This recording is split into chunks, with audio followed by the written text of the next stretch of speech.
Bohr's model of atom, it is based on basically two equations. First one is the quantization of angular momentum, that is mvr equals to nh by 2 pi, and second one is balancing of force, that is mv square by r should be equals to k ze square by r square, and in CGS unit k is 1, so we can simply say ze square by r square.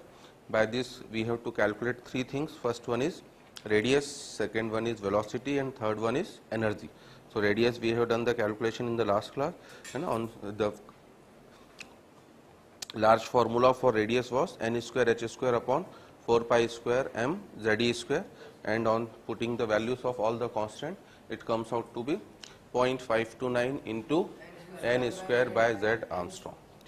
So we have done 2 or 3 numerical problems on that. You may note down one more problem. Calculate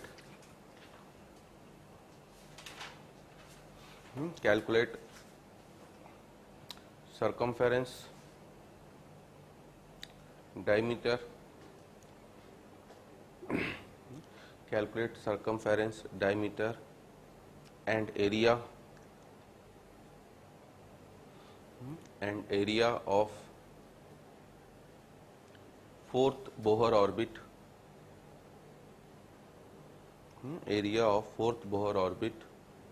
for B plus 3 ion. Calculate circumference, diameter and area for fourth Bohr orbit for B plus 3 ion.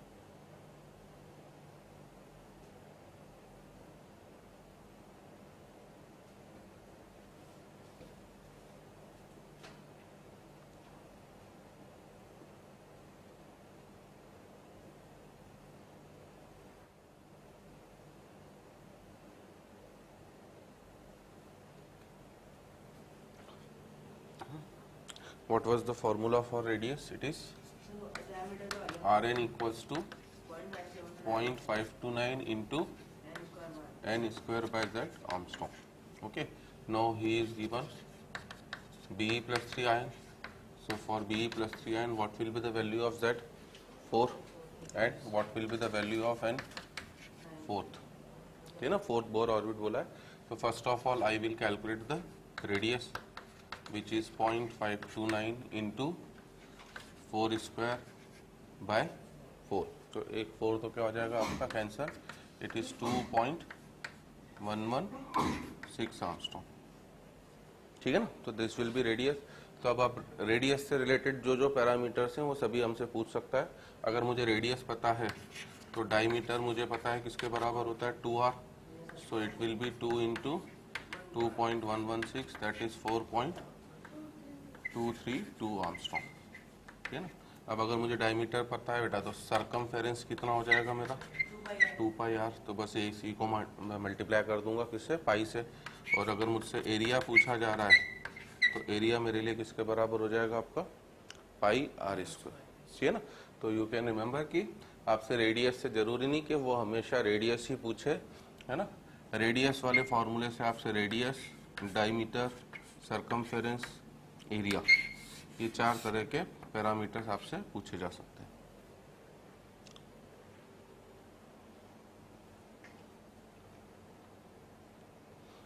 ठीक है ना. चलो next एक और question लिख लो. If radius of fifth Bohr orbit, if radius of fifth Bohr orbit of Li plus 2 ion is x, then calculate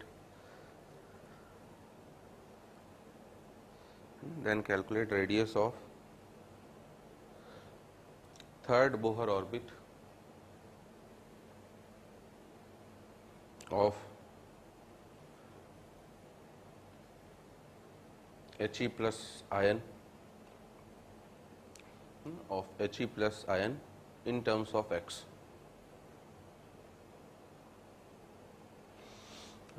तो इस टाइप के भी कॉमन प्रॉब्लम्स मिलेंगे अननोन x के टर्म में कि अगर इसके इस ऑर्बिट की रेडियस x है तो इसके इस ऑर्बिट की रेडियस x के टर्म्स में बताओ।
नहीं, x की वैल्यू निकालने की ज़रूरत नहीं ना, मुझे पता था आप x की वैल्यू निकालने लग जाओगे। x की वैल्यू की कोई ज़रूरत नहीं। कौन सा आयन दिया है फर्स्ट मैंने आपको? Li plus 2 ion. जैसे ही मैं Li प्लस 2 आयन बोल रहा हूँ z की वैल्यू कितनी हो जाएगी मेरा 3, ठीक है। और किस ऑर्बिट के लिए बोला गया आपसे? Fifth Bohr orbit. तो n की वैल्यू कितनी हो गई हमारा 5, है ना। Complete Bohr model is based upon z and n। z आपको आयन से पता पड़ेगा और ऑर्बिट का मेन वैल्यू आपको गिवन होगा। अब अगर मैं इससे निकालता हूँ बेटा R5 इसका, तो it will be 0.529 into n square, what 5 का स्क्वायर बाय 3, ओके। तो इसी की वैल्यू को उसने क्या बोल दिया है आपको? x बोल दिया है। तो we need not have to calculate the value of x, बस मुझे आगे बढ़ना है। अब मुझे कौन सा आयन बोला गया है? He plus 2 ion. For He plus 2 ion z कितना हो जाएगा 2, और कौन से ऑर्बिट के लिए बोला गया मुझे? Third orbit. तो अगर मैं इसका R3 निकालता हूँ तो it will be 0.529 into what 3 का square by 2। But I have to calculate this value in terms of किसके? x। तो ऐसे केस में मुझे क्या करना? मुझे x की वैल्यू नहीं निकालना है। ये जो कांस्टेंट है बेटा, इस 0.529 की जगह फर्स्ट इक्वेशन से क्या लिख सकता हूँ मैं? इस 0.529 को can I right 3x upon 25, है ना। ये उधर मल्टीप्लाई हो गया, 5 का स्क्वायर 25 नीचे आ गया। बस, तो जब भी आपको ऐसा कोई क्वेश्चन आए कि एक का इन्फॉर्मेशन x के बारे में गिवन हो, दूसरे का पूछा गया हो, तो जो चीज़ कांस्टेंट है उसको बस x के टर्म में निकाल लो। अब इस 0.529 की जगह मैं 3x अपॉन क्या सब्स्टिट्यूट कर दूंगा? 25, और इंटू ये हो गया आपका 9 बाय कितना 2। तो आवर आंसर विल भी कितना? 27x upon 50, okay. तो इस तरीके से आपसे कॉमन क्वेश्चन मिलेंगे कि x के टर्म में भी कभी कभी अननोन। तो जितने तरह के क्वेश्चन रेडियस के ऊपर बन सकते हैं ना, वो सब तरह के मैंने करवा दी। या तो किसी पर्टिकुलर ऑर्बिट की रेडियस पूछेगा, या आपसे रेशो पूछेगा, कल मैंने रेशो वाला क्वेश्चन भी करवा दिया था, या आपसे डायमीटर, सरकमफेरेंस या एरिया पूछ सकता है, या वो x को इन्वॉल्व कर सकता है। तो x वाली प्रॉब्लम को इस तरीके से सॉल्व करना है ना। इसे पूरा कैलकुलेट करने की कोई ज़रूरत नहीं। जो कांस्टेंट होगा बस उसे किसके टर्म्स में कैलकुलेट कर लीजिए आप? x के टर्म्स, ठीक है ना। अब हमसे यहाँ पर ग्राफ भी पूछ सकता है बेटा, देखो, है ना। अगला पार्ट, अगर मुझसे बोला जाए कि Rn वर्सेस 1/z का ग्राफ बनाओ प्रोवाइडेड n आपका जो है वो कांस्टेंट है, ठीक है ना। तब ये ग्राफ किस तरह से होगा ना। ऑलरेडी मैं बोल चुका हूँ आपसे कि जो भी आपका इक्वेशन हो बेटा, जब भी ग्राफ पूछा जाए, क्योंकि केमिस्ट्री में ग्राफ भी काफ़ी पूछे जाते हैं, अपनी इक्वेशन को लिख लिया करो पहले। तो n को भी उसने क्या बोल दिया है? कांस्टेंट, ठीक है। अब y एक्सिस पर देखो क्या है? Rn। तो ये आपके लिए इक्वल टू किसकी तरह हो गया बेटा? y। 0.529 क्या है आपका? कांस्टेंट। n स्क्वायर भी क्या है आपका?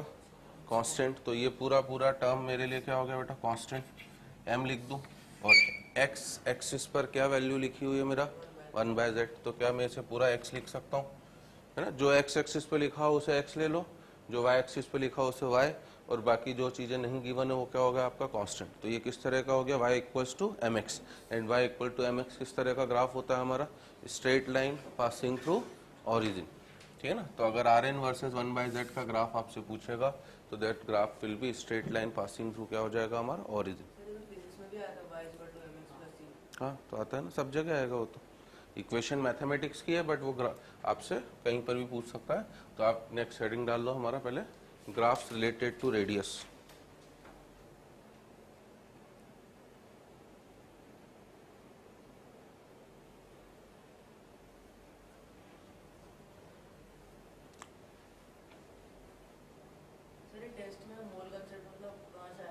मोल कॉन्सेप्ट पूरा शीट में से, हाँ, शीट में से या जो करवाया मतलब सब कहीं से क्वेश्चंस तो आपके चेंज हो जाएंगे बेटा ना, शीट के क्वेश्चन आएंगे ना डीपीपी के, कॉन्सेप्ट तो वही रहेगा। हाँ कॉन्सेप्ट तो वही रहेंगे बेटा, ठीक है ना। तो फर्स्ट ग्राफ आपसे ये पूछ सकता है बेटा। अब इसी ग्राफ को अगर मैं एक्सटेंड कर दूं, जैसे सेकंड ग्राफ मुझसे पूछ रहा है आपसे कि आर एन वर्सेज जेड का ग्राफ क्या होगा, ये तो 1/z था।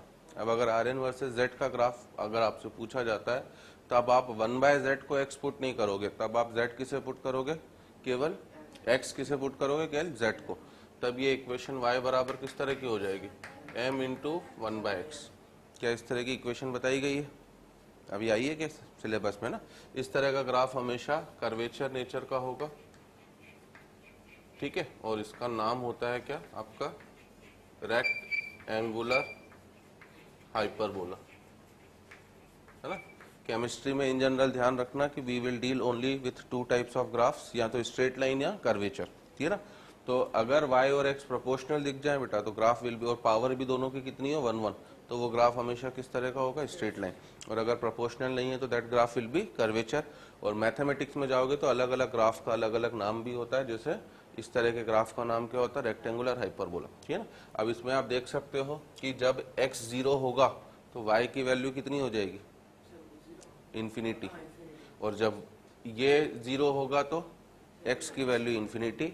मतलब ये ग्राफ हमेशा फर्स्ट क्वाड्रेंट में इस तरह से रहेगा। जैसे जैसे z 0 की तरफ जाएगा आर एन की वैल्यू कहाँ जाती जा रही, इन्फिनिटी की तरफ, और जैसे जैसे आर एन 0 की तरफ जा रहा है तो z की वैल्यू इन्फिनिटी की तरफ, ठीक है ना। तो इस तरीके से जेई में ग्राफिकल क्वेश्चंस भी काफी ज्यादा पूछे जाते हैं। आर एन वर्सेज 1/z का ग्राफ तो स्ट्रेट लाइन है, आर एन वर्सेज z का ग्राफ आपका कर्वेचर पैटर्न का हो जाएगा। जैसे अगर मैं थर्ड ग्राफ आपसे बोलूं कि अब मैं z को कांस्टेंट रख रहा हूं, and then I am asking what will be the graph for R n versus n square, ठीक है ना। तो अब आर एन को वापस आप क्या ले लोगे, y। अगर मैंने z को कांस्टेंट ले लिया है तो 9.529 इंटू 1/z, ये वैल्यू क्या हो गई, कांस्टेंट हो गई। और एन स्क्वायर को क्या ले लूंगा मैं, x, क्योंकि वो x एक्सिस पे लिखा है। अगेन ग्राफ किस पैटर्न का हो जाएगा मेरा, y इक्वल टू mx, मतलब straight line passing through origin.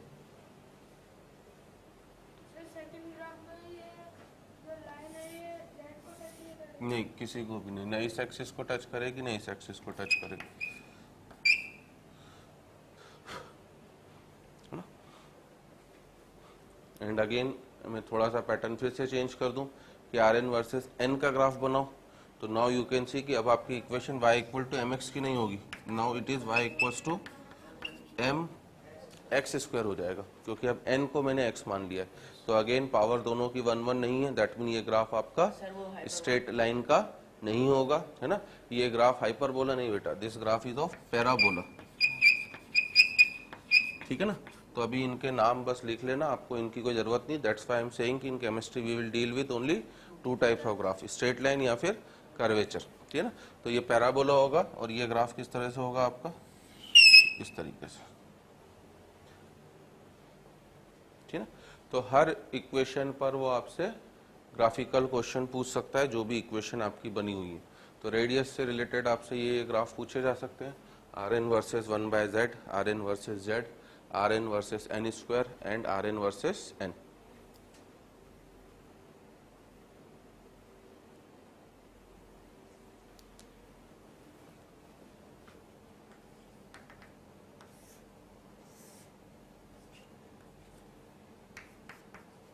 ठीक है ना।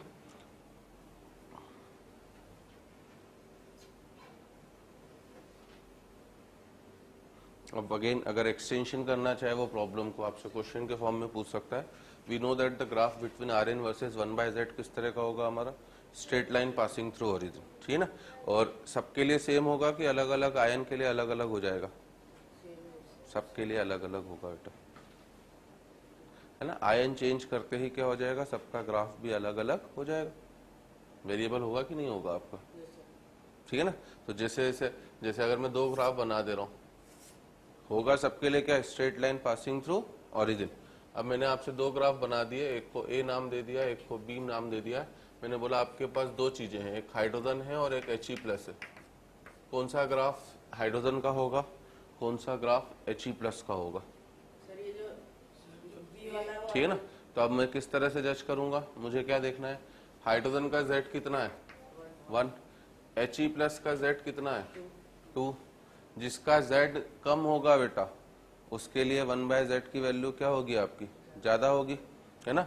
और 1/z की वैल्यू अगर ज्यादा हो गई तो उसका Rn भी क्या होगा, ज्यादा होगा, ठीक है ना। मतलब जो जिसका Rn ज्यादा आ रहा है, किसका Rn ज्यादा होगा, ऊपर वाले का कि नीचे वाले का, ऊपर वाले का, है ना। y एक्सिस पर है Rn, तो जो वैल्यू ऊपर होगी उसकी वैल्यू भी क्या होगी आपकी ज्यादा। तो जिसका Z कम होगा उसके लिए 1/z की वैल्यू ज्यादा होगी, और 1/z ज्यादा होते ही Rn की वैल्यू भी क्या हो जाएगी, ज्यादा हो जाएगी। इसलिए ए वाला ग्राफ किसके लिए हो जाएगा मेरा, हाइड्रोजन के लिए, बी वाला ग्राफ किसके लिए हो जाएगा मेरा, He+ के लिए। तो इस तरह से, है ना, ग्राफ से रिलेटेड इतने सारे तरह के वो क्वेश्चन आपको फॉर्मुलेट करके दे सकता है। चलो, सो नेक्स्ट हमारा calculation of velocity of electron in the given orbit.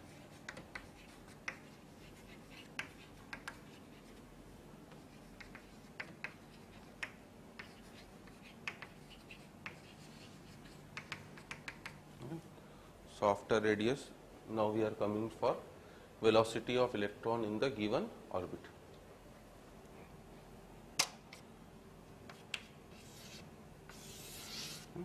Electron इस तरह से सर्कुलर ऑर्बिट में घूम रहा था बेटा। Rn was the radius of orbit और Vn, है ना, n किसी भी पर्टिकुलर ऑर्बिट के लिए, Vn was what, velocity of electron in that orbit। अब हम मुझे वेलोसिटी ऑफ इलेक्ट्रॉन को ही उस पर्टिकुलर ऑर्बिट में कैलकुलेट करना है। इसके लिए मेरे पास कल Rn का फॉर्मूला मुझे पता पड़ गया था। What was the formula, n² h² upon 4π² mZ², ठीक है ना। और बाय क्वांट किसी भी एक इक्वेशन में फर्स्ट में डालो या सेकंड में, अगर मैं फर्स्ट में डालता हूँ तो फर्स्ट इक्वेशन क्या आती है हमारा, mvr = nh अपॉन 2π। तो अब मैंने बस v की जगह vn लिख दिया है और r की जगह क्या लिख दिया आपका Rn, ठीक है ना। तो हम लोग क्या करें, बस इस Rn की वैल्यू को क्या कर दें, इस इक्वेशन में सब्स्टिट्यूट कर दें, ठीक है। तो m into Vn into Rn की अगर मैं वैल्यू सब्स्टिट्यूट कर देता हूँ तो it is n² h² upon 4π² mZ², that should be equals to nh upon 2π, ठीक है ना। m और m भी कैंसल, एक n एक n एक h एक h आपका कैंसल, ठीक है ना। 2π से ये भी कितना हो जाएगा हमारा 2π। So finally if you are looking तो Vn की जो वैल्यू हो जाएगी, ये पूरी चीज नीचे से कहाँ चली जाएगी, ऊपर, 2π Ze² बाय nh। तो this is the formula for आपका वेलोसिटी, ठीक है ना। And again you can see कि इन दिस फॉर्मूला, है ना, 2π E h, ये सब क्या है हमारा, कांस्टेंट है, ठीक है ना। तो हम लोग अगेन सिंप्लीफाइड वर्जन लिखेंगे, substituting the values of all constant. अगर आप सभी कांस्टेंट की वैल्यू सब्स्टिट्यूट कर देते हो तो final formula which you have to remember, it is Vn = 2.18 into 10 की power 8 into z by n centimetre पर सेकेंड। न्यूमेरिकली हर कैलकुलेशन इस फॉर्मूले से होगी बेटा। ये फॉर्मूला कभी ऑब्जेक्टिव्स में पूछ ले तो ध्यान रखना है, ठीक है ना। और भूल जाओ तो दो इक्वेशन से आप इमीडिएटली क्या कर सकते हो, उसे डिराइव कर सकते हो, है ना। And be careful about the unit is, है ना, CGS यूनिट है। पूरा model we are solving in CGS unit, तो इट इज सेंटीमीटर पर सेकेंड।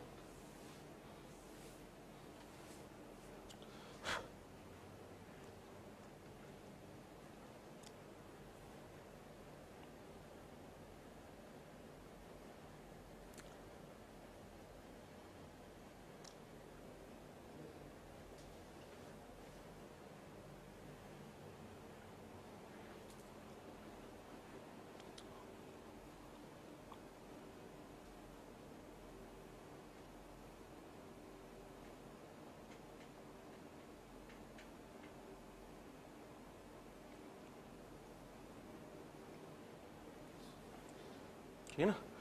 अगेन जैसे फर्स्ट क्वेश्चन दे रहा आपसे, calculate velocity of electron,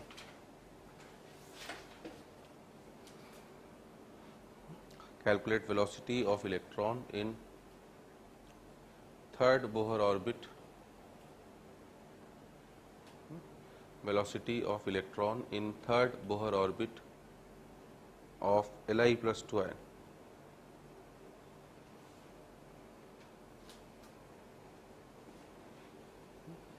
Velocity of electron in third Bohr orbit of Li plus 2 ion. Say 2.1 into 10 to the centimeter per second. Again for each, है ना, third the remaining point is only energy. Energy में भी हर problem में बेटा Bohr model के लिए आपको बस किसके लिए जाना है, Z और N के लिए। तो as soon as I am saying Li plus 2 ion, तो Z कितना हो गया इसका 3। याद रखने का तरीका बता ही देता, जो चार्ज है उससे एक ज़्यादा, और थर्ड बोहर ऑर्बिट बोल दिया है तो N भी 3। जैसे आप Z और N की वैल्यू पुट करोगे दोनों क्या हो जाएंगे आपके, कैंसल। तो you can C velocity in third Bohr orbit जो हो जाएगी 2.18 इंटू 10 की पावर 8 सेंटीमीटर, ठीक है ना। अगला क्वेश्चन जैसे दे रहा आपसे, calculate velocity of electron of B plus 3 ion, velocity of electron of B plus 3 ion in fifth excited state, in fifth excited state.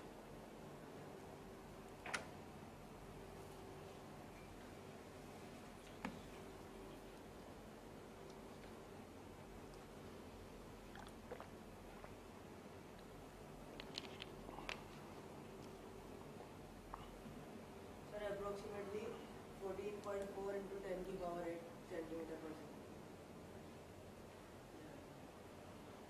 Okay? अब मैंने आपको बोल दिया है कौन सा आयन, B plus 3 आयन, और B plus 3 आयन का Z कितना हो जाएगा आपके लिए 4, और now I have given you fifth excited state, और फिफ्थ एक्साइटेड स्टेट का मतलब हो जाता है N इक्वल टू 6, है ना। तो आपका जो V6 की आप वैल्यू निकालोगे इट इज 2.18 इंटू 10 की पावर 8 इंटू Z हो जाएगा ऊपर, ये हो गया आपका नीचे, ठीक है ना। तो ये 2, ये 3 से आप इसे डिवाइड करोगे तो 0.72 के आसपास। So our value will be 1.44 into 10 की पावर 8 सेंटीमीटर पर सेकेंड। आपके स्कूल के एग्जाम लायक क्वेश्चन यही होंगे बेटा, है ना, छोटे छोटे एक एक लाइन के क्वेश्चन, ठीक है। चलो एक और क्वेश्चन लिख लो next. Calculate ratio of velocity of electron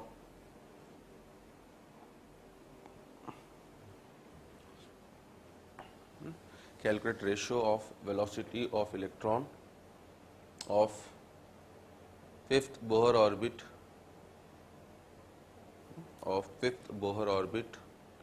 of B plus 3 ion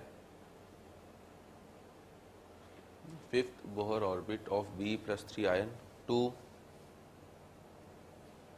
है ना, to third Bohr orbit of He plus ion, to third Bohr orbit of He plus ion.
You can directly do this type of problem in one line. Velocity of B plus 3 और कौन से orbit के लिए बोला गया, fifth है ना, और वेलोसिटी ऑफ He प्लस बोला गया है कौन से, थर्ड. तो मैं डायरेक्ट एक लाइन में लिख सकता हूँ बेटा 2.18 है ना इंटू 10 की पावर 8 इंटू क्या z बाय n मतलब 4/5. नीचे क्या हो जाएगा मेरा 2.18 इंटू 10 की पावर 8 इंटू 2/3. तो ये वाली टर्म तो क्या हो जाएगी आपका cancel, it will be simple है ना. गलत कर दिया आपने, 12/10. 3 ऊपर जाएगा 5 नीचे आएगा, ठीक है ना. तो 12/10 मतलब 6/5, ठीक है ना. तो आंसर विल बी 6/5. मतलब इन जनरल आप सीधे सीधे फॉर्मूला लिख सकते हो बेटा, V Z1N1 upon V Z2N2 will be equals to किसके बराबर हो जाएगा, Z1 bye Z2 into N2 upon N1, ताकि मुझे बार बार आगे सॉल्व करने की ज़रूरत ना पड़े. तो I can directly use the formula कि जब भी रेशो निकालना होगा है ना Z1 bye Z2 into N2 bye N1, तो बार बार लिखने की ज़रूरत आपको नहीं पड़ेगी, ठीक है ना. अब वेलोसिटी से रिलेटेड, V से रिलेटेड कौन कौन सी टर्म हो सकती हैं आपसे, वो सब यहाँ पर पूछी जा सकती है. जैसे पहली चीज़ आपसे मोमेंटम पूछा जा सकता है. तो मुझे पता है कि मोमेंटम किसके बराबर होता है, m into v, mass into क्या आपका वेलोसिटी है ना. वेलोसिटी आप यहाँ से कैलकुलेट कर ही रहे हो, उसको बस इलेक्ट्रॉन के किससे मल्टीप्लाई कर दो, मास से. तो that will be your momentum. आपसे एंगुलर मोमेंटम भी पूछा जा सकता है, ठीक है ना. तो एंगुलर मोमेंटम जब भी पूछे तो MVR है ना, बट एडवाइजेबल नहीं है. क्यों, अगर आप एंगुलर मोमेंटम के लिए MVR फॉर्मूला यूज करोगे तो you have to calculate velocity as well as you have to calculate radius, फिर तीनों को क्या करना पड़ेगा, मल्टीप्लाई. इसके बजाय मुझे पता ही है कि एंगुलर मोमेंटम तो किसके बराबर होता है बेटा, सीधे सीधे NH/2π, सही है कि नहीं. तो इससे मेरी कैलकुलेशन क्या होगी, बच जाएगी. तो मुझे और कुछ यूज करने की जरूरत ही नहीं है ना. और आपसे चाहे तो वो काइनेटिक एनर्जी भी पूछ सकता है. What is the formula for kinetic energy, half mv² है ना. जैसे रेडियस से रिलेटेड टर्म्स थी आपका डायमीटर, सर्कमफेरेंस, एरिया, वैसे ही वेलोसिटी से रिलेटेड टर्म्स में आपसे he can ask for momentum as well as he can ask for angular momentum as well as he can ask for kinetic energy.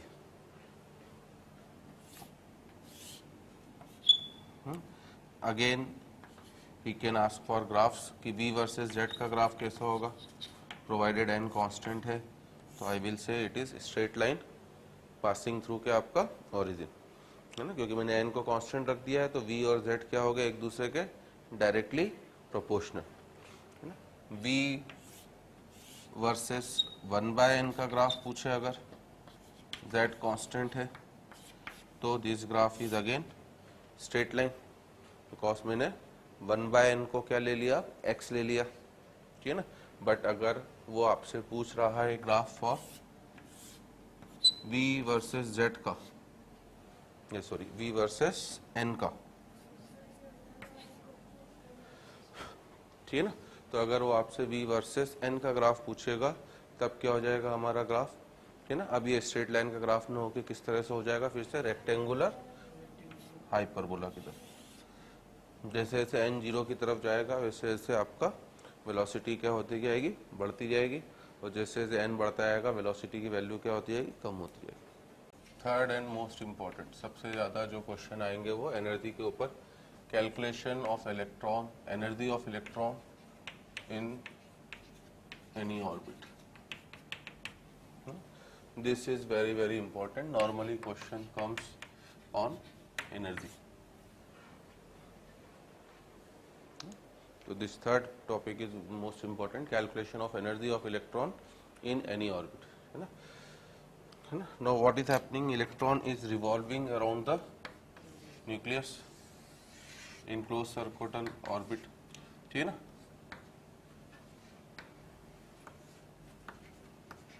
ठीक है, अगर वो रिवॉल्व कर रहा है बेटा, घूम रहा है, that mean definitely electron has kinetic energy.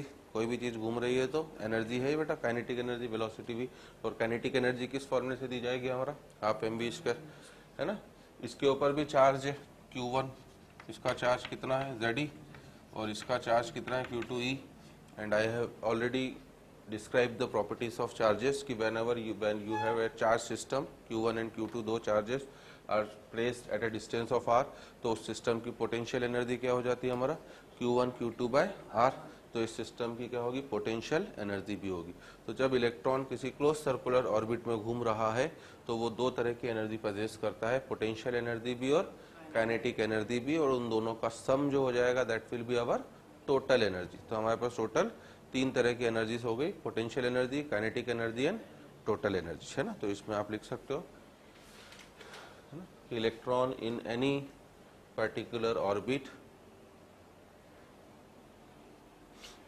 electron in any particular orbit possess two types of energies,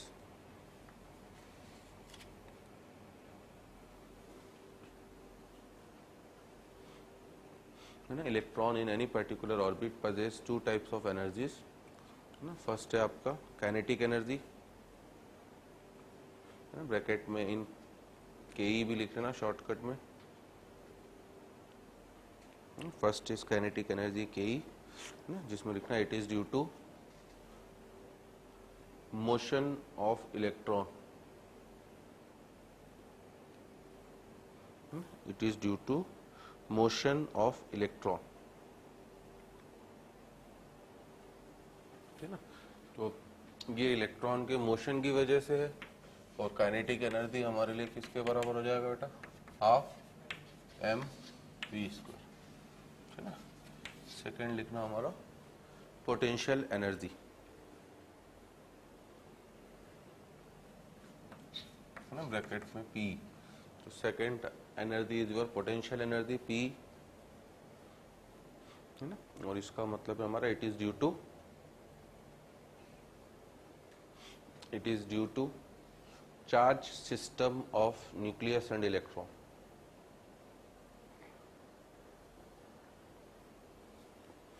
it is due to charge system of nucleus and electron, and it is given by minus Ze² by r, ठीक है ना, because we are solving in CGS unit, और CGS unit में constant k की value कितनी हो जाती है आपकी 1, तो मैं k नहीं लिख रहा हूँ बेटा ना। आपसे पूछ सकता हूँ what is the meaning of negative sign, या नेगेटिव साइन क्यों दे रहे हो आप, है ना। तो नेगेटिव साइन इसलिए दे रहे हैं क्योंकि न्यूक्लियस और इलेक्ट्रॉन के बीच में क्या है आपका, अट्रैक्शन है। तो जब भी अट्रैक्शन होगा तो नेगेटिव साइन पोटेंशियल एनर्जी में आएगा, ठीक है ना। तो अब ये दो तरह की एनर्जी है, ठीक है ना। और थर्ड नीचे लिखना, एंड समेशन ऑफ काइनेटिक के plus P,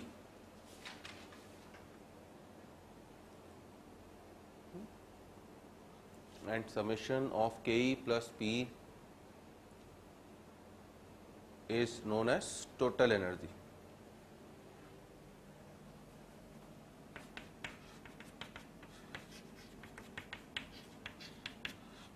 summation of K E plus P is known as total energy, है ना। तो अगर मैं टोटल एनर्जी की बात करूं बेटा तो it is half m b square plus minus Z E square by क्या हो गया हमारा आर, है ना। अब इस तरह से मुझे सॉल्व करना पॉसिबल नहीं, तो मैं क्या करूंगा यहाँ पर by force balance equation of Bohr model, है ना। सेकंड इक्वेशन जो थी, what was the second equation, M V square by R equals to Z E square by R square, है ना।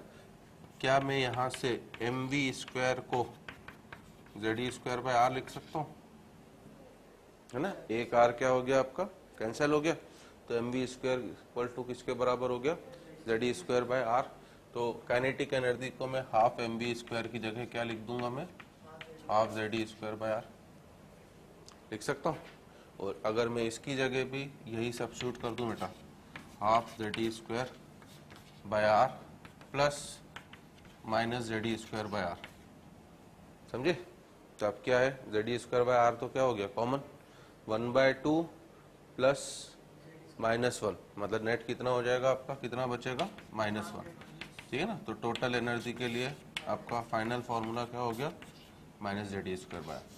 So this is your potential energy, this is your kinetic energy and this is your total energy.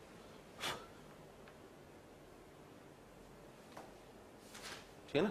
तो that's why अभी जो previous topic में मैंने आपसे बोला था कि कभी काइनेटिक एनर्जी पूछे बेटा तो नाउ, है ना, आपको कभी भी हाफ एम वी स्क्वायर से करने की जरूरत नहीं है। क्यों नहीं है, आपको टोटल एनर्जी अगर पता पड़ जाती है बेटा, जिसका फॉर्मूला अब मैं डिराइव करने वाला हूँ, तो टोटल एनर्जी अगर मुझे पता है तो बस उसी को माइनस से मल्टीप्लाई कर दूं, मतलब प्लस कर दूं, तो वही कौन सी एनर्जी हो जाएगी, काइनेटिक एनर्जी हो जाएगी।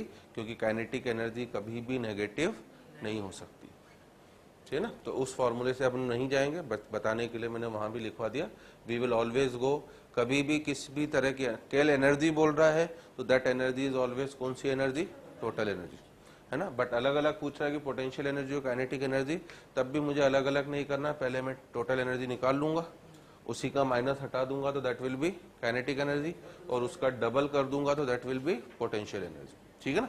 हाँ, नीचे नोट कर लेना यहाँ पर बेटा कि, है ना, कि negative sign of energy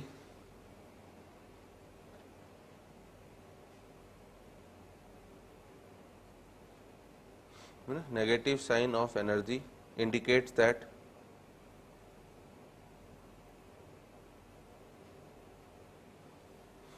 negative sign of energy indicates that there is attraction between nucleus and electron.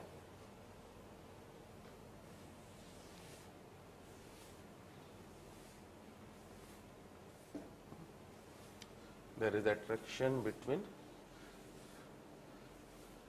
nucleus and electron.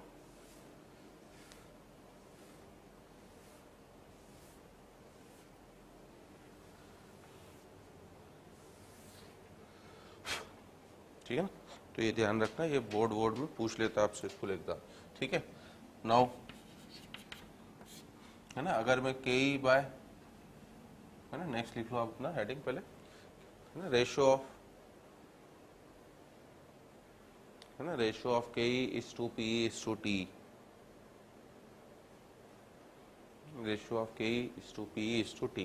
तो अगर मैं के ई बाय टी का रेशियो लेता हूँ बेटा, है ना, जो अभी मैंने बोला था बस कि अगर मुझे टी ई पता है तो क्या कर दूं, उसका माइनस हटा दूं तो के ई हो जाएगा, है ना।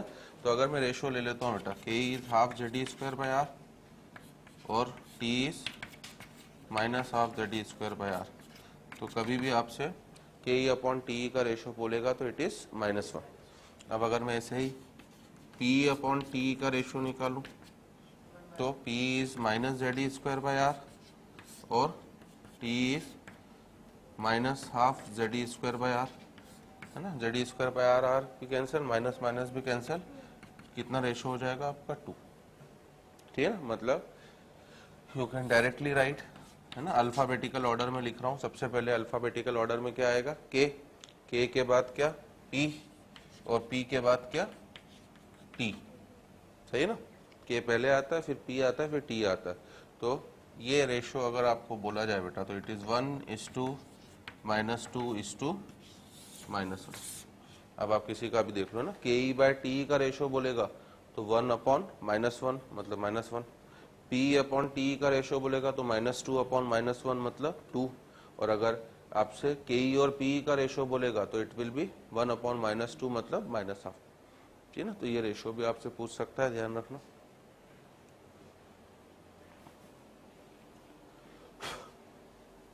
ठीक है, now I have to do the calculation for total energy.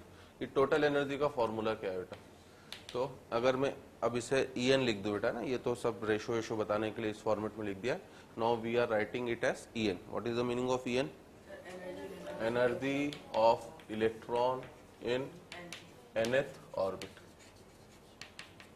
है ना। जब मैं नीचे n लिख दे रहा हूं मतलब, और E तो किसका सिंबल है, एनर्जी, है ना। Just now I told you कि unless until the name of energy is not mention it will always be total energy. जब तक कुछ नहीं मेंशन है तब तक वो हमेशा कौन सी एनर्जी होगी, टोटल।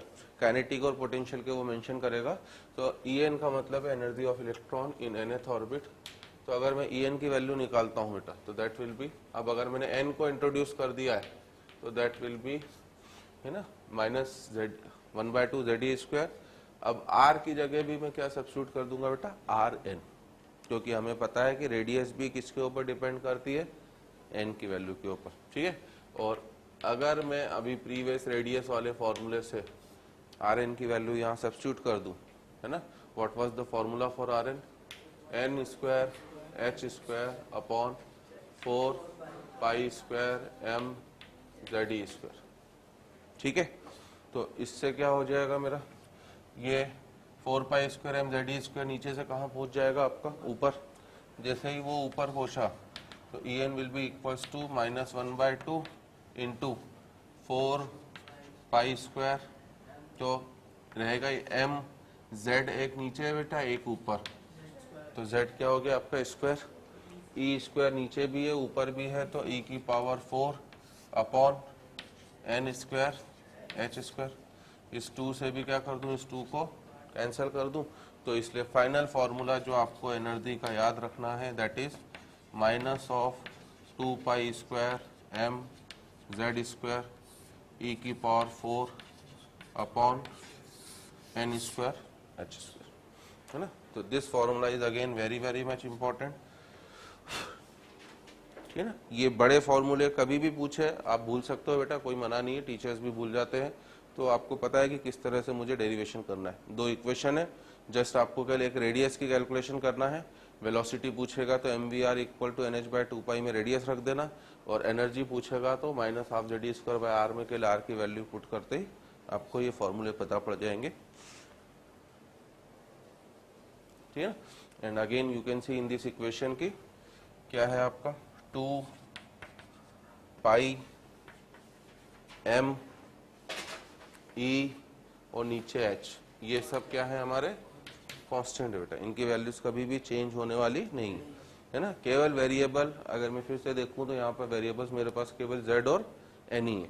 हर इक्वेशन में चाहे रेडियस थी, चाहे वेलोसिटी थी, चाहे आपका एनर्जी है, सब में आपके लिए वेरिएबल z और n ही रहेगा। ठीक है ना, तो इसलिए बस यहाँ पर वापस लिख लेंगे हम लोग, substituting the values of all the constant.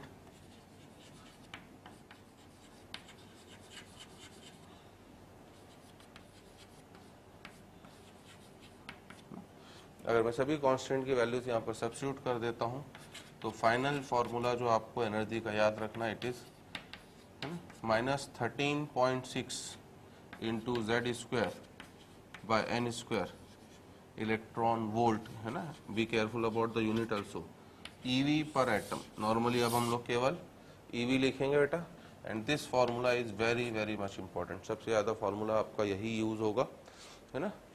Unit के लिए ध्यान रखिएगा, EV है और पर एटम है, कभी वो पर मोल बोलेगा तो आपको क्या करना पड़ेगा, 6 × 10⁻23 से इसे मल्टीप्लाई करना पड़ जाएगा।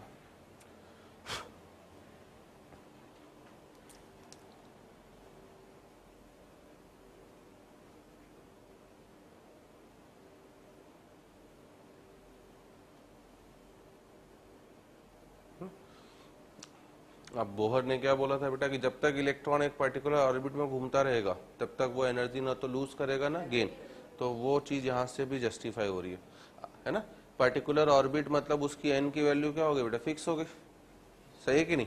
तो अगर एन की वैल्यू को आपने कांस्टेंट कर दिया, ठीक है, किसी पर्टिकुलर स्पीसीज के लिए, किसी पर्टिकुलर स्पीसीज का मतलब क्या, जेड तो उसका कांस्टेंट ही होगा, तो अगर एन भी कांस्टेंट कर दिया तो एनर्जी उसकी क्या रहेगी बेटा, कांस्टेंट। कोई भी चीज पास या दूर तो तभी आएगी ना जब वो एनर्जी लूज करे या गेन करे, समझे कि नहीं समझे। और अगर मैं किसी पर्टिकुलर स्पीसीज का एन कांस्टेंट कर दे रहा हूं तो उसकी एनर्जी कभी भी चेंज नहीं होने वाली, पहली चीज। दूसरा, जैसे जैसे एन की वैल्यू बढ़ती जाएगी वैसे वैसे एनर्जी बढ़ती जाएगी, कम होती जाएगी, कम होती जाएगी, है ना। बट नेगेटिव साइन के हिसाब से वो क्या होती जाएगी बेटा, बढ़ती जाएगी। -13.6 है, नेक्स्ट वैल्यू क्या होगी, -3.4 हो जाएगी। तो अब -13.6 बढ़ा है कि -3.4 बढ़ा है, -3.4। तो इसलिए हमने क्या बोला था कि जैसे जैसे इलेक्ट्रॉन की डिस्टेंस बढ़ती जाएगी वैसे वैसे उसकी एनर्जी भी क्या होती है कि बढ़ती जाएगी। और अगर आप एन को इन्फिनिटी पुट कर दोगे तो इन्फिनिटी पर कितनी एनर्जी होती है, 0, क्योंकि नीचे इन्फिनिटी आने का मतलब वो 0 हो जाएगा, आप, है ना। तो आप ये 3 पॉइंट्स भी नोट कर सकते हो, है ना, नीचे लिखकर कि conclusion from equation of energy. We can also note down 3 points. Conclusion from equation of energy. पहला conclusion ये है बेटा ना, as distance of electron,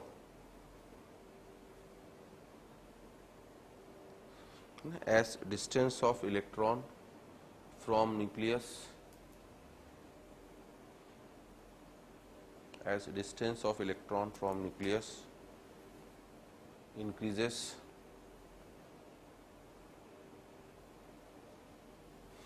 as distance of electron from nucleus increases, that is value of n increases, that is value of n increases,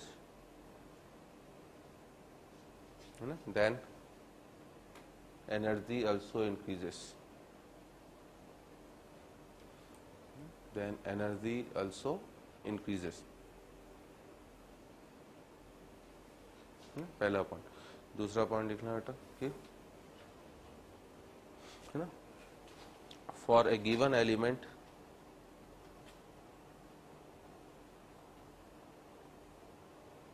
for a given element, energy will be constant as long as value of n is constant.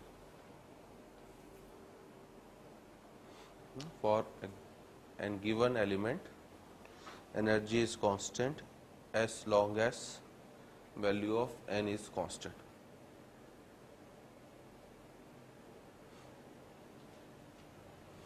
ठीक है बेटा। और third आप चाहो तो ये भी लिख सकते हो कि at infinity energy of electron will be 0।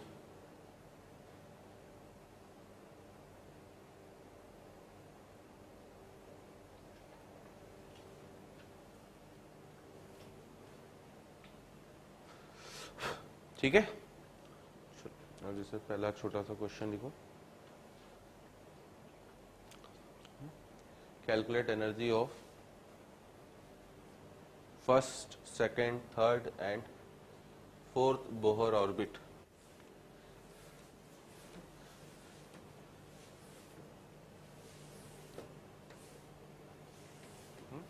Calculate energy of first, second, third and fourth Bohr orbit for hydrogen atom.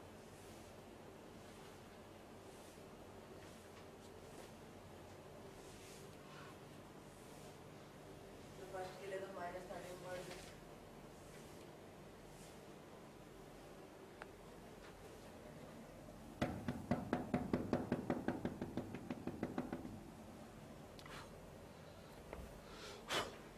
सबके लिए सेम ही है, -13.6।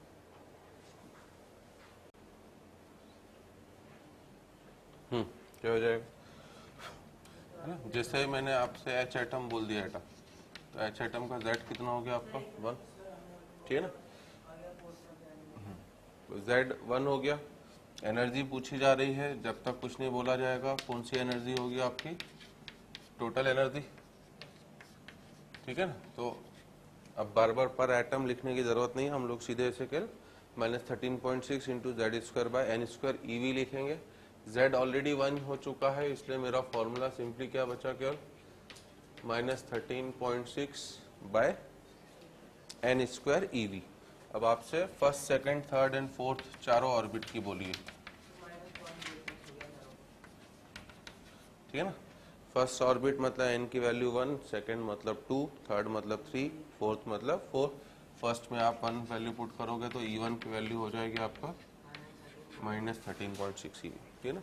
अगर आप 2 पुट करोगे तो इट इज -13.6 अपॉन 4, और जब आप इसे डिवाइड करते हो तो इट इज -3.4 EV, ठीक है ना। थर्ड ऑर्बिट बोला गया है तो E3 विच इज -13.6 अपॉन 3 का स्क्वायर कितना आपका 9, और जब आप इसे डिवाइड करते हो तो it comes out to -1.5 EV, ठीक है ना।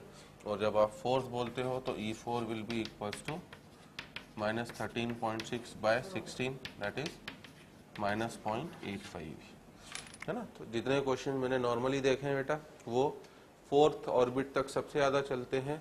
तो I request to all of you कि इन चारों वैल्यूज को आप कैलकुलेशन बचाने के लिए याद ही रख लें तो अच्छा रहेगा, ठीक है ना। हाइड्रोजन के लिए कि हाइड्रोजन के फर्स्ट ऑर्बिट की एनर्जी कितनी हो जाएगी मेरा -13.6, the energy of second orbit will be -3.4, third की -1.5, फोर्थ की क्या आपका -0.85।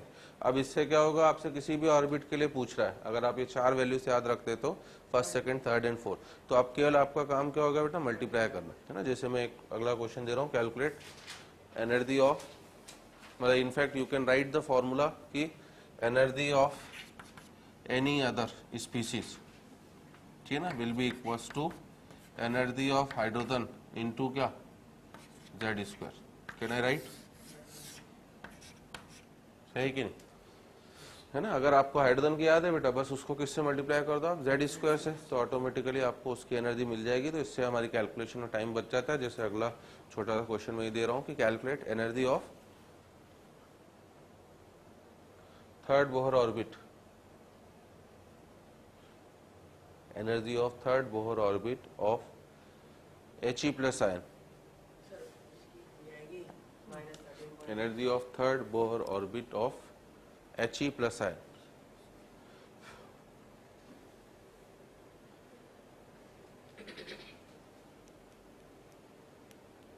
सर इसकी वही हो जाएगी इंटू अपन 9 कर देंगे, सॉरी इंटू 4, ठीक है ना। तो He प्लस आयन बोलते ही आपके लिए Z की वैल्यू कितनी होगी बेटा 2, और कौन से ऑर्बिट की बोलिए, थर्ड ऑर्बिट की। तो आप हाइड्रोजन वाले के लिए भी कौन सा वाला ले लो, थर्ड वाला, कितना -1.5 इंटू 2 का स्क्वायर कितना आपका 4, तो it will be simply minus का कितना 6 EV, ठीक है ना। तो इस वजह से I request all of you कि आप ये चार वैल्यूज अगर हाइड्रोजन के लिए याद रख ले तो उसके बाद किसी की भी energy multiplied by Z square करके आप आसानी से निकाल सकते हो, है ना। जैसे एक और अगला क्वेश्चन दे रहा आपसे, है ना, calculate total energy, kinetic energy and potential energy, है ना। Calculate total energy, kinetic energy and potential energy, है ना, for second Bohr orbit, for second Bohr orbit, है ना, for an, for Na plus कर दो, Na प्लस आयन नहीं, Na plus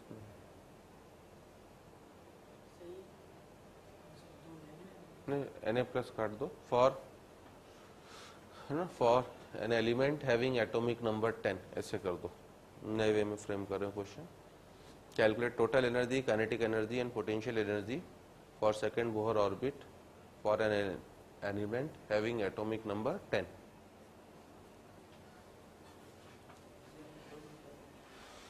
total energy, kinetic energy, potential energy एक element के लिए जिसका एटॉमिक नंबर 10 है, ठीक है, उसके लिए बताइए कितनी होगी। सर टोटल एनर्जी होगी -540 EV,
ठीक है। सेकेंड बोहर ऑर्बिट बोल दिया बेटा, और z कितना दे दिया आपको 10, तो बस आप अपना है ना उसके सेकेंड ऑर्बिट की पहले E2, तो अब सामने फॉर्मूला लिखा हुआ हाइड्रोजन की, अगर मुझे पता है -3.4 इंटू क्या कर दूं 10 का स्क्वायर, 10 का स्क्वायर मतलब 100, तो इसलिए 540 कहाँ से हो गए, ठीक है ना। तो इसलिए आपका वैल्यू कितना हो जाएगा आपका माइनस का 340 EV, तो ये आपका टोटल एनर्जी है, ठीक है ना। अब अगर वो काइनेटिक एनर्जी बोल रहा है तो just now I told you kinetic energy के लिए इसी का बस क्या कर दो माइनस हटा दो, क्योंकि काइनेटिक एनर्जी और टोटल एनर्जी का रेशियो कितना होता है हमारा -1, तो ये हो जाएगा 340। और अगर आपसे वो पोटेंशियल एनर्जी पूछ रहा है तो बस टोटल एनर्जी को 2 से मल्टीप्लाई कर दो, तो माइनस का 680, ठीक है ना।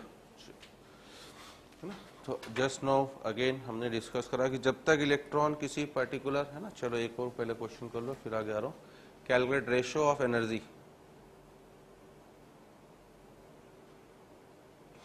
Calculate ratio of energy of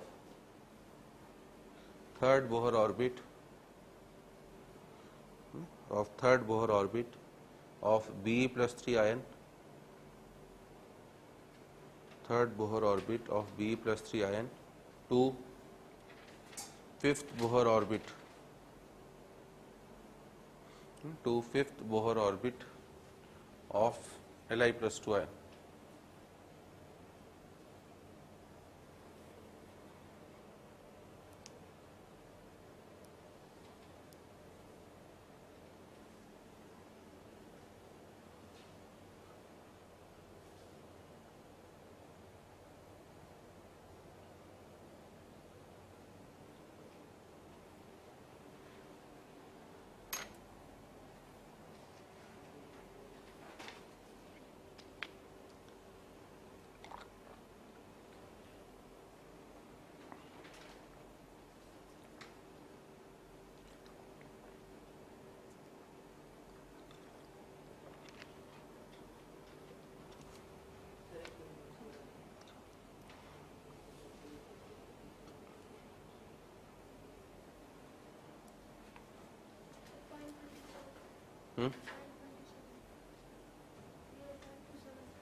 ठीक है। रेशियो ऑफ एनर्जी के लिए क्या हो जाएगा, सीधा सीधा फॉर्मूला आपका E1/E2।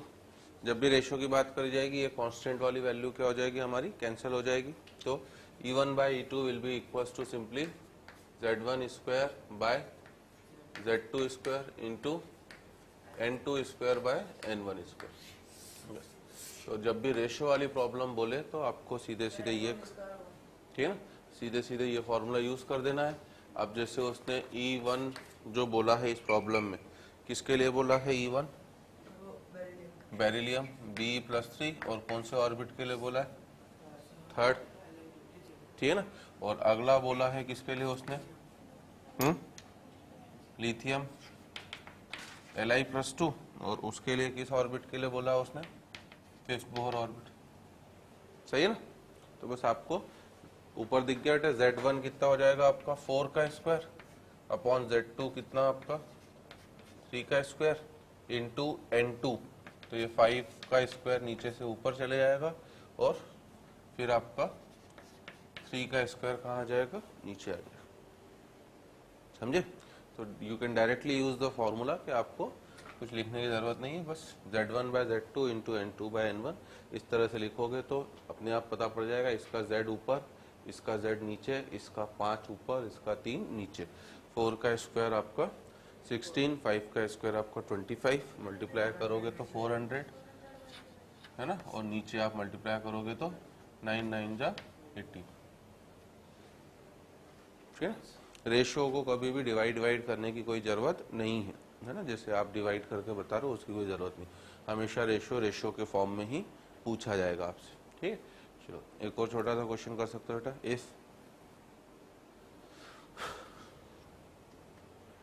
if energy of fourth Bohr orbit of Li+2 ion, if energy of fourth Bohr orbit of Li+2 ion is x, है ना, अगेन एक्स के टर्म में दे रहा हूँ, अननोन के टर्म में। देन कैलकुलेट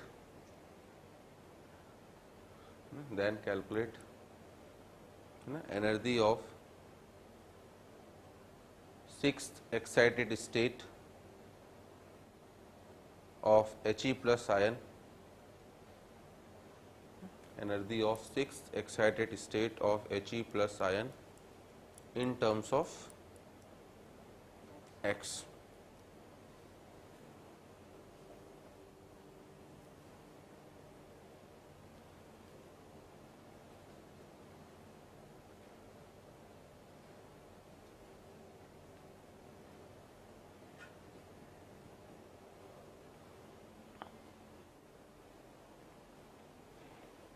क्या हो जाएगा, क्या क्या बोला था मैंने आपसे, एनर्जी ऑफ किसकी बोला है मैंने,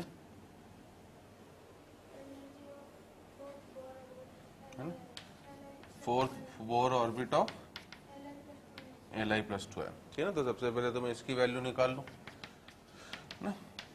एक तरीका ये भी बेटा लिखने का, E4 मतलब यहाँ से आपको रीड करने आ रहा है कि कौन सा ऑर्बिट है आपका, फोर्थ बोर ऑर्बिट, और बाहर आपने Li प्लस 2 लिख दिया तो आयन भी हो गया, -13.6 into Z square that is 3 square upon 4 square. ये आपकी एनर्जी होगी fourth Bohr orbit of Li plus 2। और x वाले क्वेश्चन अभी जस्ट मैंने आपको आइडिया दिया था कि आप इसे x मान लो जो गिवन है। अब आपको निकालनी है एनर्जी ऑफ किसकी, सिक्स एक्साइटेड स्टेट। सबसे पहले तो सिक्स एक्साइटेड स्टेट का मतलब E7 हो जाएगा, और किसके लिए, He प्लस, तो now it is -13.6 into Z square that is 2 का स्क्वायर अपॉन 7 का स्क्वायर। बट मुझे ये वैल्यू x के टर्म्स में निकालनी है, तो मैं यहाँ से क्या कर सकता हूँ बेटा, इस कांस्टेंट -13.6 को, है ना, क्या कर सकता हूँ मैं, है ना। एक तरीका और भी है, या तो आप इस कांस्टेंट को रख लो बेटा, देखो है ना, एक और नया तरीका भी बता देता हूँ कि या तो आप इस कांस्टेंट को रख लो, या फिर आप क्या कर लो भैया, ये एनर्जी आपको उसने बोली थी कितनी है, x है, आप इसे x ले लो। अब दोनों इक्वेशन को क्या कर दो बेटा, आप डिवाइड कर दो, तो x बाय ई जैसे आप डिवाइड करोगे 13.6 क्या हो जाएगा आपका, कैंसिल हो जाएगा, ठीक है ना। बचेगा क्या, 3 square by 4 square that is 9 by 16 upon 4 by 49। Clear, ये 49 नीचे से कहाँ जाएगा आपका ऊपर, 49 9 जा कितना हो जाएगा हमारा 441, और 16 4 जा कितना 64। मुझे किसकी वैल्यू निकालनी थी कि बेटा, ई की, तो ई विल बी इक्वल टू कितना हो जाएगा मेरे लिए 64x अपॉन 441। बेसिकली वही रेशो वाला क्वेश्चन है बेटा। अब रेशो वाले क्वेश्चन में बस E1 आपको पता है और E2 को किसके टर्म्स में निकालना, x के टर्म में, तो x वाले क्वेश्चन आप इस तरीके से कर सकते हो, ठीक है ना। तो ये छोटे मोटे पहले टाइप के क्वेश्चन तो ये होंगे, ठीक है। अब सेकेंड टाइप के क्वेश्चन जो अच्छे होंगे बेटा, जब तक इलेक्ट्रॉन एक पर्टिकुलर फिक्स ऑर्बिट में घूम रहा है, it will neither lose nor gain energy, न लूज करने वाला न गेन करने वाला है, ठीक है ना। बट ये ऊपर नीचे तो जाएगा ही बेटा, ये कैसे जाएगा, जब आप इसे एनर्जी दोगे इन द फॉर्म ऑफ किसके, फोटोन। नीचे से ऊपर जाने के लिए एनर्जी क्या करनी पड़ेगी, एब्जॉर्ब, और ऊपर से नीचे आते वक्त एनर्जी रिलीज होगी। तो हमारा अगला चीज ये लिखना बेटा, है ना, एनर्जी एब्जॉर्ब्ड और released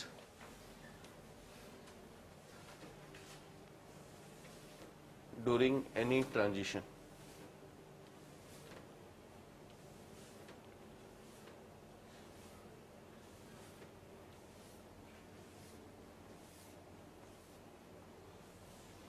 Energy absorbed or released during any transition.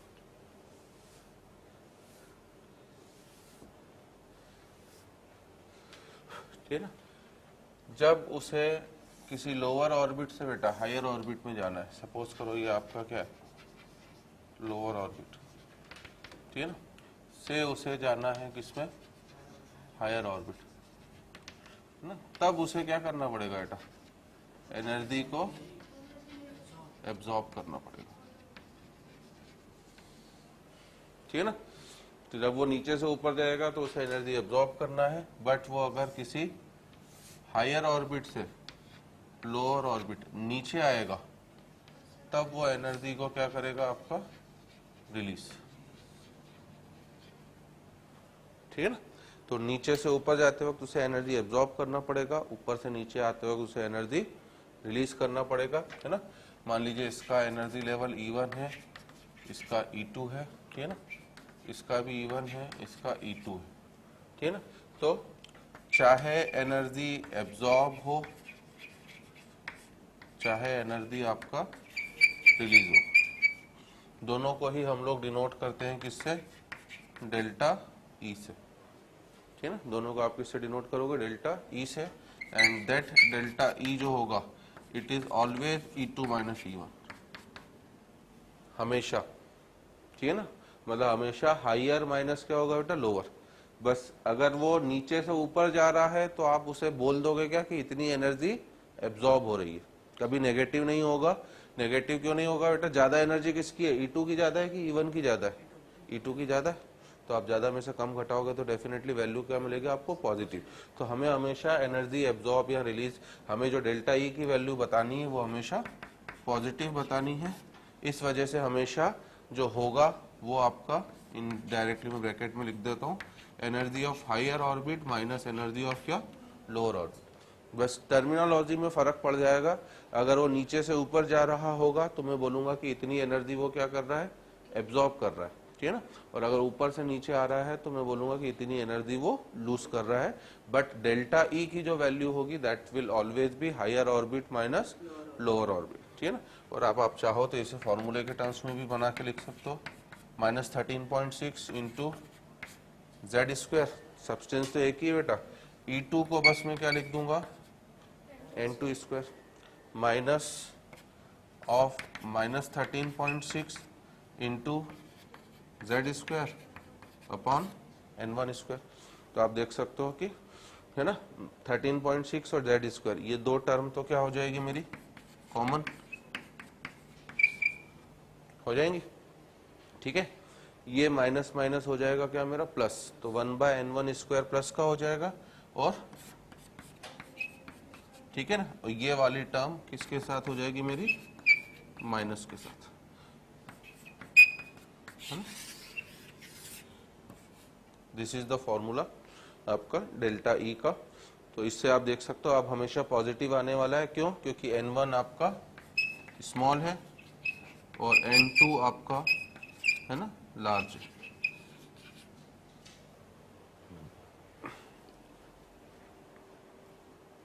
ठीक है। तो ये फॉर्मूला आप काफी ज्यादा यूज होगा बेटा। अभी जो आपने एनर्जी कैलकुलेट करना सीखी that was the energy for कौन से ऑर्बिट के लिए, स्टेशनरी ऑर्बिट। अब ये स्टेशनरी ऑर्बिट नहीं, अब जब वो जंप करेगा ऊपर जाएगा या नीचे जाएगा, इस तरह के क्वेश्चन, है ना। You can do that type of question directly also, but formula तो पूछा ही जाता है बेटा, है ना। तो इसलिए ध्यान रखना कि दोनों के लिए सेम फॉर्मूला है। नीचे से ऊपर जाएगा तो आई विल से इतनी एनर्जी एब्जॉर्ब हो रही है, ऊपर से नीचे आएगा तो आई विल से इतनी एनर्जी रिलीज हो रही है।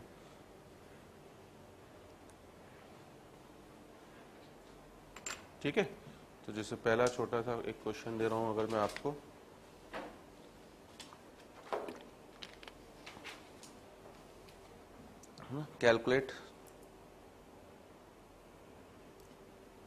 calculate energy required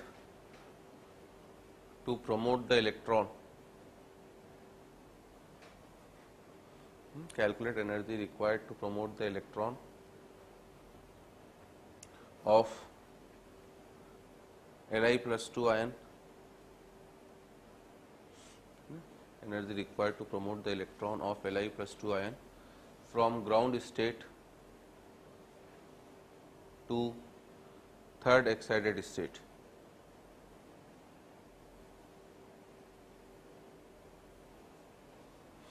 From ground state to third excited state.